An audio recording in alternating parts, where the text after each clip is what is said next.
When you want to get to the heart of something, follow the money. America's Ivy League schools under the microscope.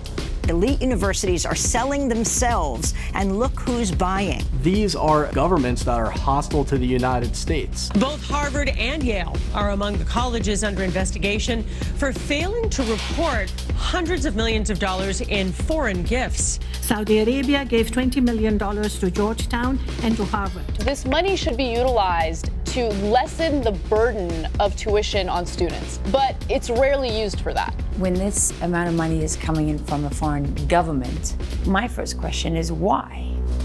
Why?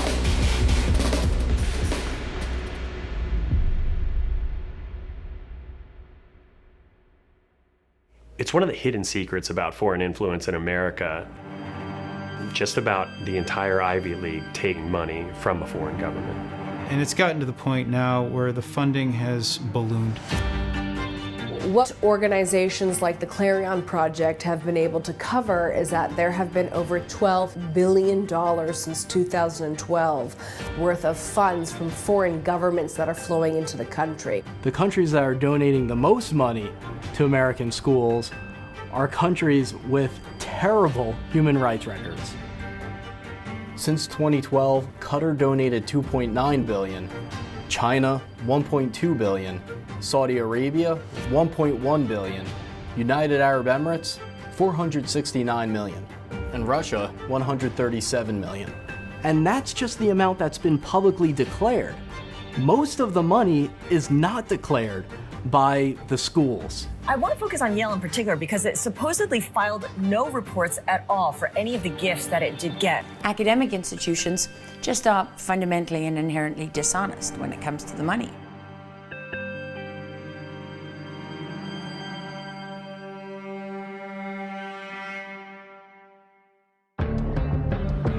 The government's investigating some of the nation's most prestigious colleges. The Department of Education conducted investigations of several prominent American universities. They sent a letter to the Senate subcommittee, which actually shone a light on what's actually happening. One university had multiple contracts with the Central Committee of the Communist Party of the People's Republic of China. That American colleges and universities have provided unprecedented levels of access to foreign governments, corporations, and persons without adequate oversight. The U.S. Department of Education say they've uncovered more than $6 billion in unreported gifts from countries including Qatar, China, and Saudi Arabia. What strings are attached to the billions of dollars that are flowing from foreign governments to American schools? And why is this happening in secret?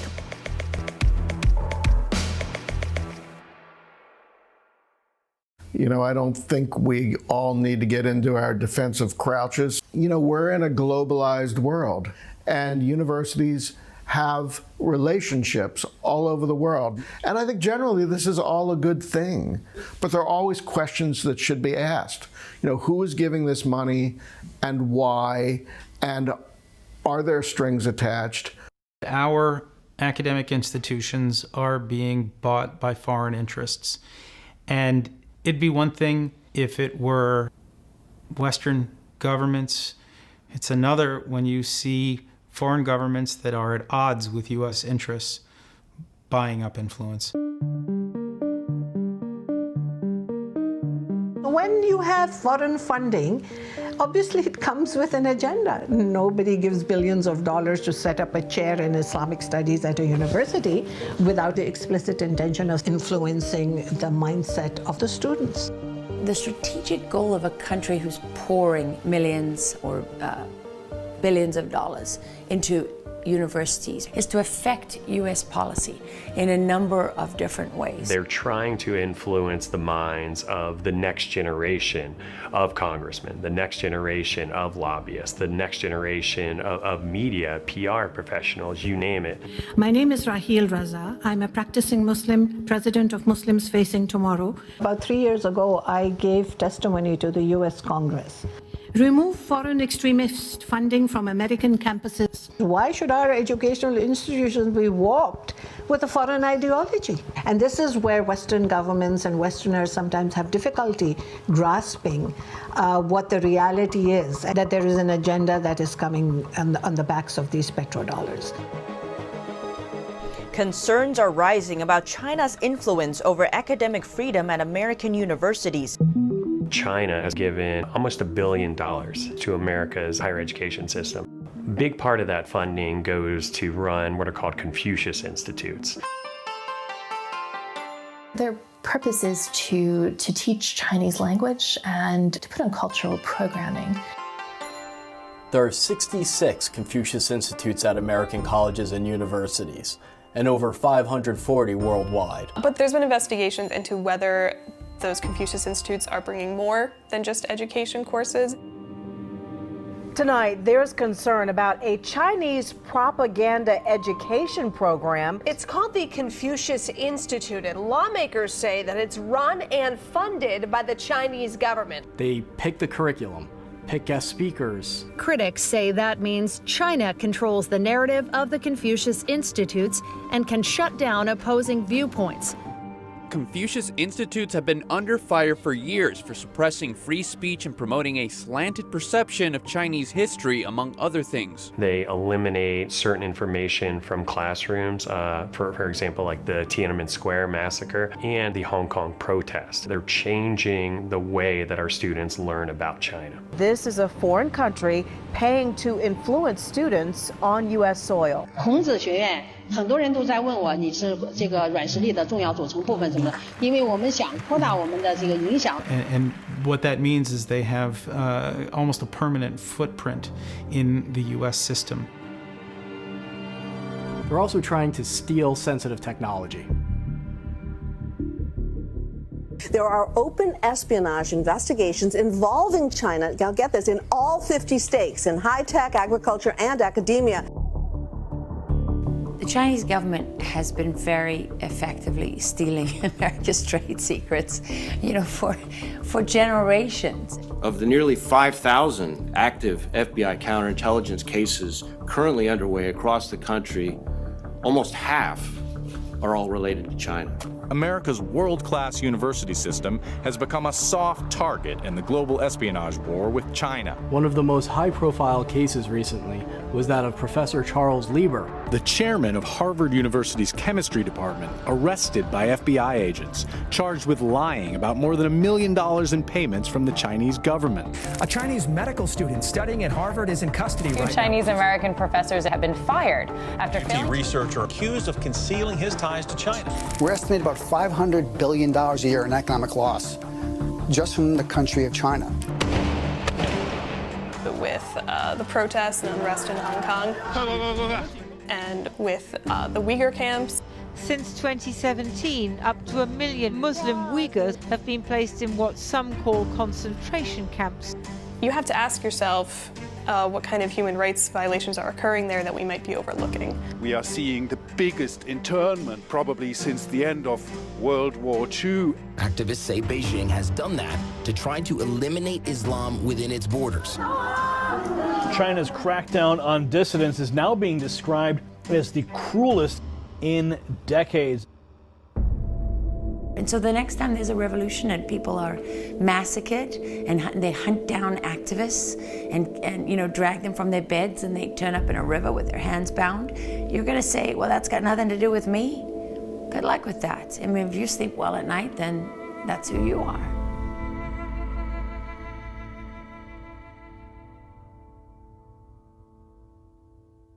There are some entities within universities that are more aggressive about seeking money and much less aggressive about caring where it comes from.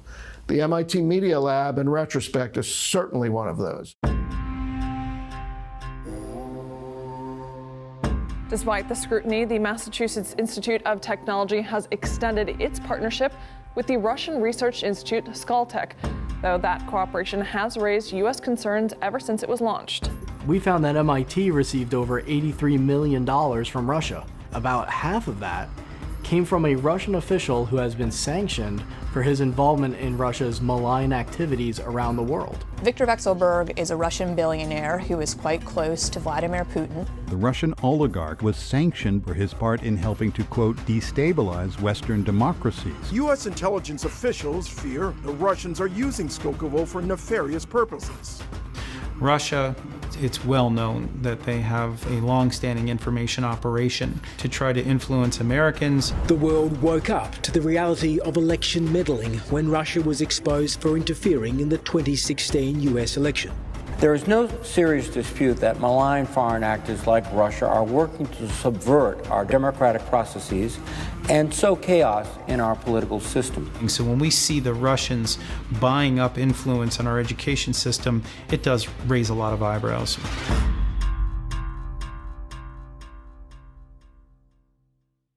Well, a lot of people think that universities should act with some moral center. They should reflect our conscience.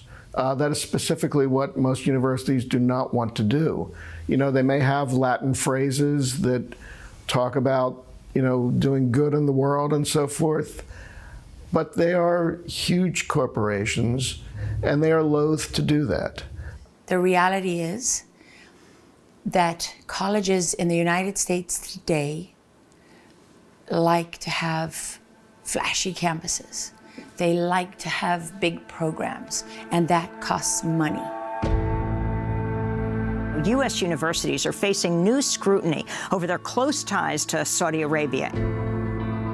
Earlier this year, Crown Prince Mohammed bin Salman visited both Harvard and MIT on his first official tour to the U.S. Mohammed bin Salman, known as MBS, is the Crown Prince, but really the de facto ruler of Saudi Arabia, came over to this country and took a grand tour. He's taken meetings with Tim Cook, Bill Gates, and has even had Starbucks with Michael Bloomberg. And he was welcomed as a modern leader, and that was his intent. But the truth is, MBS is far from the political reformer that he's been presented as. There's a photo of him shaking hands with the president of MIT. In the background of that photo is a man who was later implicated in the murder of Jamal Khashoggi. Jamal Khashoggi, a pretty prominent journalist and columnist, went to the Saudi embassy in Turkey, and he never came out. He was inside that Saudi building, and he was murdered. A Turkish official tells the New York Times Saudi agents had dismembered his body with a bone saw they brought for the purpose. And it was shocking, and it was awful. The CIA has concluded with high confidence that Mohammed bin Salman helped to orchestrate the murder of Jamal Khashoggi. CNN has now obtained hundreds of text messages showing the Washington Post journalist's blunt criticism of the Saudi Crown Prince Mohammed bin Salman. Saying, quote, "He is like a beast, like Pac-Man. The more victims he eats, the more he wants." Talk like this is dangerous for those from a country with one of the world's worst records for human rights.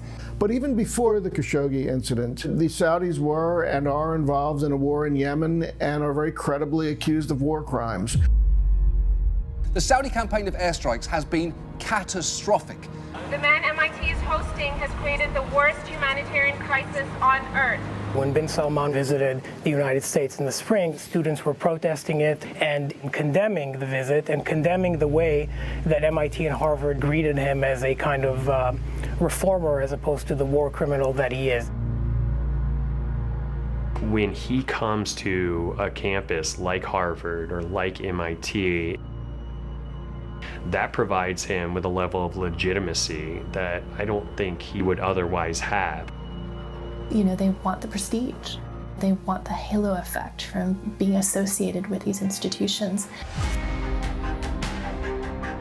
The Saudis are sponsoring lots of sporting events in their country. And, you know, this has been called sports washing. And it's really, in a way, the same thing. It's to say, look, we are a nation of the civilized world that does not murder journalists, does not behead our own dissidents. And we are, you know, one of you. And because look at this, we've got this beautiful, you know, golf tournament going, or this tennis match. The critical thing with an academic institution is, how does the money affect the education? That's really what you're talking about. I think in many cases the issue with foreign funding is that what it usually buys is silence. would almost be crazy to assume that a foreign power is going to keep giving money to a university that critiques that foreign power repeatedly. No one likes to bite the hand that feeds them. Let me give you an example. The feud between Canada and Saudi Arabia reaches a new level. The Canadian government had some pretty mild criticism of MBS and Saudi Arabia, and the regime went crazy. The Saudi Arabian government announced effective immediately that it was ending scholarships for some 16,000 Saudi students studying in Canada. Universities charge foreign students tuition fees 4 times higher than their Canadian counterparts. Mount St. Vincent, for example, took a $900,000 revenue hit. The big thing that did for us is it exposed just how vulnerable we are. That's a message that Saudi Arabia is sending out, which is don't criticize. And I believe that the universities heard that. Institutions can tell themselves that they're maintaining a degree of separation and they're not allowing people to influence their thinking or the choices that they make. But it starts to seem like a lie when you look at the money.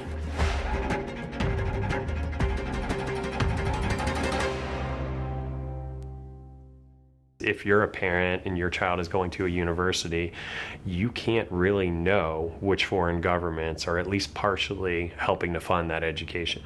We have the foreign government of Qatar, for example. We know Qatar is the second largest funder of international terrorism. They have also spent billions of dollars trying to influence American curriculum, specifically at the Duke UNC program where they are training K-12 teachers. We have been able to discover that it is a curriculum provided by a theologically motivated government. It is not objective. The federal government says a Middle Eastern studies program at Duke and UNC favors Islam while neglecting Christians, Jews, and other faiths in the region. So we filed a Freedom of Information Act request, which would detail why on earth Qatar is trying to influence the curriculum of American students. And so far, UNC has refused to respond. We've even seen foreign countries go to court to stop Americans from learning about these donations. For example, my alma mater, Texas A&M, receives hundreds of millions of dollars from the government of Qatar. This caught the attention of an attorney who was curious about how these donations were being used. We decided we'd ask them where hundreds of millions of dollars of foreign funding were going and what kind of stipulations were attached to its use. They filed a FOIA request to get this information, but at the last minute, Qatar sued the state of Texas to block release of this contract. Texas A&M refuses to divulge. They say that this is due to the fact that they have a secretive agreement and they cannot violate that agreement, even though this is a state university. I was surprised. How can you argue as a public university that your sources of funding and possible influence are confidential or a business secret? I mean, there should be total transparency. It's a very strange thing when you begin to see foreign countries from the Middle East suing the Attorney General of a state in a democracy for the release of information that should be public.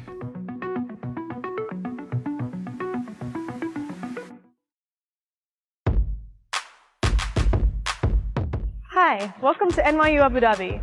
A lot of Americans probably don't know, but there are a number of branch campuses from American universities in undemocratic countries around the world. In Qatar, in the UAE, in China, Thailand as well. There's this expansion happening. You've got universities, you've got Duke is in China, Northwestern is in Qatar, NYU is in Abu Dhabi, Yale is in Singapore, 70 more, right? Welcome to Northwestern. Qatar has what they call Education City, where you can even register with 5 other top American universities. Qatar is spending billions of dollars so that American universities can set up campus in Doha. I think it's great that these universities offer this type of education, but we also think that you learn best from a free and open education. And the concern here is that universities are maybe promising something that they can't deliver. talked about what liberties and the lack of liberties that you have in this country. When they go into the community, they must be aware of the cultural conditions. They don't criticize the Islamic faith, they don't criticize the emir, and that's just de rigueur in Arab countries and the Arab monarchies. I think that's the reality. It's important to note that Abu Dhabi and the UAE are kingdoms of fear. These are countries where dissent is absolutely illegal. New York University professor Andrew Ross said he's been barred from entering the United Arab Emirates after he criticized the monarchy's exploitation of migrant laborers. We've discovered a fairly consistent pattern of human rights abuses among the migrant workforce in the UAE and also in Qatar. So it was quite clear that this was a context for the barring of entry. Back in 2018, Georgetown University in Qatar canceled a student-led debate because it provoked a controversy within the country. And the debate was focusing on the depiction of God as a woman. And Qatar has a blasphemy law. So the question is there, do they support freedom of expression, or do they want students to respect a blasphemy law? Because the two are fundamentally in tension. And so we actually put GUQ on our 10 worst list of 2019 because this is something that we think is important. You can't promise students something that you can't actually deliver. And here's the central contradiction. A university, one of the purposes of a university is to promote democratic values. Yes, right. Well, how is that going to occur in a non-democratic regime, in a non-democratic country? Northwestern has a well-known communications school, journalism school. In 2013, Northwestern University signed a memo of understanding with Al Jazeera, which was intended to facilitate collaboration between the two entities. We're often involved with projects here at Al Jazeera so Northwestern students can get a true sense of a career in journalism at a major news network. First of all, let's just note for a minute that Al Jazeera is owned and controlled by Qatar. Al Jazeera, the Middle East's most high-profile and widely watched network, is considered by many to be a propaganda tool for Islamists in Qatar. Al Jazeera's biggest problem has always been credibility. It was having a lot of trouble expanding in America. Al Jazeera America was shuttered in 2016. Lots of turmoil centering on charges of discrimination, racism, bias, and various resulting lawsuits. And so Al Jazeera decided to rebrand itself as AJ+. AJ+ is Al Jazeera's opportunity to tackle a new audience. Al Jazeera is one of the most influential Islamist propaganda, pro-terror outlets in the world. Al Jazeera most recently got into trouble because they were promoting Holocaust denial in their videos. ينقسم الناس إلى مجموعات ما بين من ينكر الإبادة أو حتى من يتهم الحركة الصهيونية بتضخيمها لصالح مشروع. Most of the people, I bet you, who tune into AJ+ don't even realize that it's an entity of a foreign government with a very specific purpose and goal to influence American public opinion. Essentially what was happening was the government of Qatar and Al Jazeera were hiring Northwestern University to have its students build Al Jazeera's credibility and improve and expand its operations, including on American soil. Soon I'll be off to Washington, D.C. for my residency at a news network, so I'm really excited to get more hands-on experience and really put to use what I've learned so far. This is a war of ideas. We have said this all along. It is not a war of weapons, it is a war of ideas. Besides funding college campuses, foreign governments fund think tanks, media outlets, activist organizations. College campuses are just one element of this program. Our democracy is for sale. Just look at the numbers. Look at the numbers of how many institutions, how much money it is, and how also the trajectory. Ultimately, if it wasn't successful, would the government of Saudi Arabia or the government of Russia continue to pour money into that black hole just out of the goodness of their hearts? Nation states, nations don't do that. If you look at a map, what you see is a corrupting influence of nationwide proportions. One way to address the impact of this is to force the academic institutions to be accountable for the decisions that they're making. American students have a right to know who is behind the curriculum, who is funding the curriculum, what strings are attached. When you go to buy cigarettes or a health supplement, there's always those warning labels. But when you pick a class or you pick a professor, those labels aren't there. Students are flying blind. At the end of the day, there are children.